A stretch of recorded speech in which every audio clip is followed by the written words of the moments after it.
My name is Menel Whittlesey. I'm a printmaker, painter, graphic designer, artist. I chose to stay in Bodenham in part because the notion of terroir that the farmers have established, that is the idea of food that is created by a specific place and given its flavor by the earth and the water and the soil. I carry that idea forward into the art I make.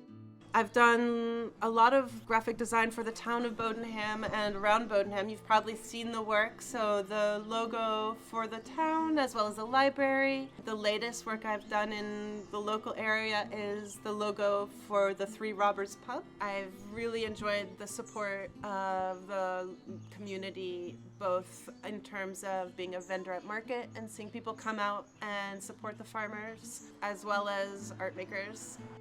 I think I've always made art. I have little bits and bobs that I've had since I was a kid. So this is where I have all different carvings and pieces hanging out. I'm always experimenting and trying different materials and layering. The maps that are sort of a big part of Morphee all came from the recycling barn and the dumpster up at the USGS office in Augusta. And they sort of started the whole Morphee printing aesthetic. I just found this big stack of maps and couldn't stop printing on it. And most of my work does come from local plants and animals. It's very inspired by Bodenham and its environments. The way I work is I start out with observation and photography. So I used to spend a lot of time taking pictures and printing them in the darkroom. And actually what led to the printmaking was non-silver processes. I got into cyanotype and Van Dyke Browns, and then that led to silk screening, and then it just bled all into printmaking. This is the great horned owl, inspired by an owl that stopped at my parents' house. This is my brayer. It's sort of a big rolling paintbrush. And so this ink is being laid evenly over all the raised surfaces. And I'm actually laying on a thick amount because I'm going to start by printing on fabric. When I print on paper, I use probably half the amount of ink as I do when I print on fabric. When I print on fabric, because the fabric itself really sucks in the ink, I want a really juicy amount on there. And so with the fabric, what I do is I lay it over my plate. So I move the plate using plexiglass. And the protection on it is all vinyl from Banana Banners, who very generously gives us cast-off pieces that we use for silk screening. So I'm laying my tea towel over my printing plate, and I want to make sure any folds are sort of straightened out before I press it on. So this is an initial sort of press that I'm doing. And then I'm taking this. It's made by Iron Frog. They're a company out in Texas. It's really nice. It weighs a couple of pounds and it feels really nice in the hand. It's slightly convex, so it really pushes stuff. I have some other smaller ones that I use for teaching that come from the kitchen. This is a mason jar press for making sauerkraut. And this works very well. You can find these for a couple of dollars online. This is more, but if you're sort of kitchen sink printmaking, all you need is one of these and it'll really do a good job too. It just slides right over as well. It just doesn't have the heft of the bigger guy. And I am just going to push hard and in circles and push the fibers of my fabric into the ink. And then what I'll do is I'll turn it for the reveal, because that's really the exciting part. It's like when you're in the dark room pulling something out of the bath. All right, here we go.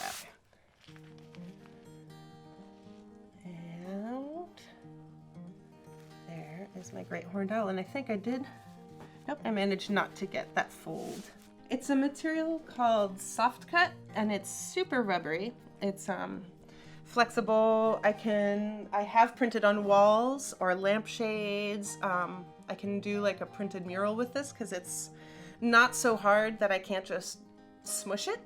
And actually that's what I'm gonna do with the print on paper. So here I'm being a little more gentle because the paper does not absorb the ink the same way as the tea towel does. So I run the risk of a much more smudged print.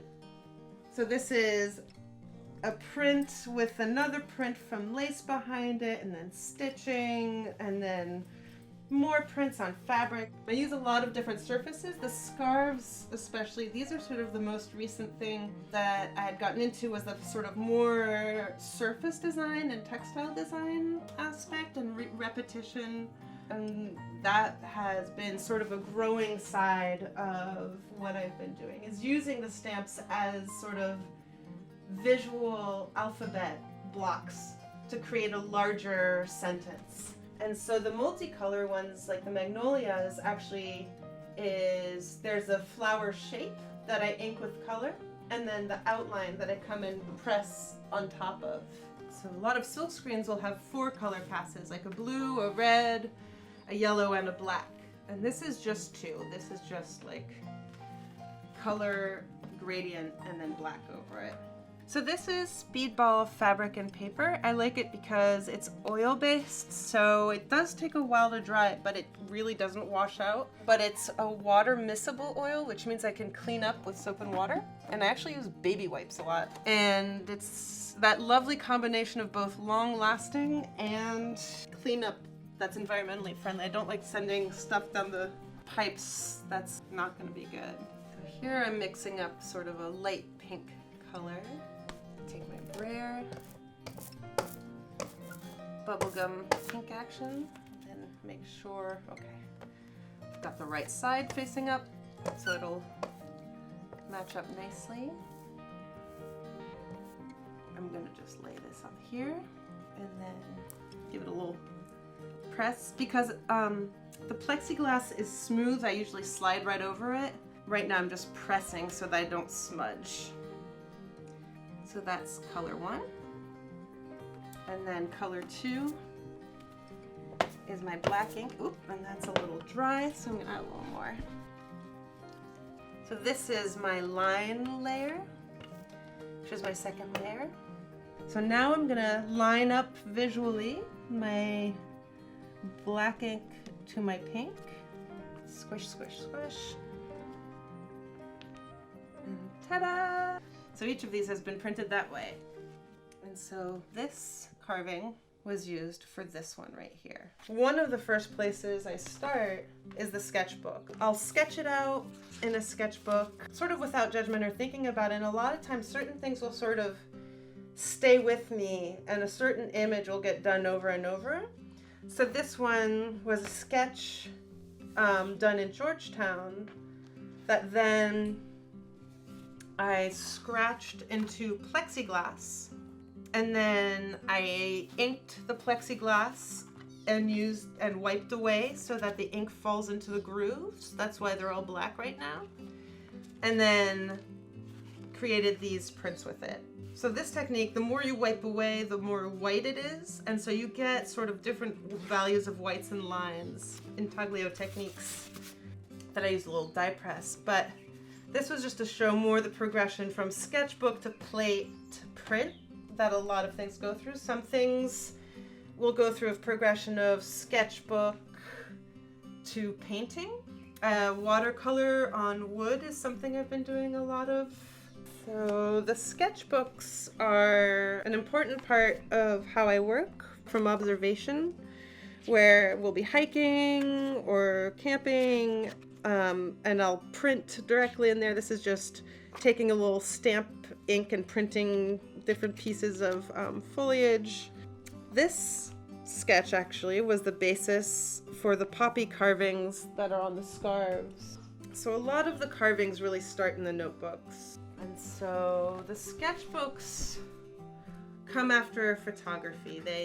Sometimes I'll sketch and then take a picture if I leave and then come back in, or I'll start from a photograph and then it changes. I'd say the watercolors are more evocative of moods and little snapshots. They're almost like painting Polaroids of different little moments that then maybe I'll revisit if I feel like it's a moment that was a special moment or a special view. But a lot of the time it just stays in the notebook. Sometimes I even, like this one, I would love to turn into a piece of fabric design. I love the colors, I love the dots, and I love the pinks and the greens. So this I think I would use for some sort of repeat pattern in fabric. So a lot comes out of the sketchbooks. So this is one of the first things that sort of jumped from sketchbook to painting. It's still sort of sketchbook size, but it's watercolor on wood.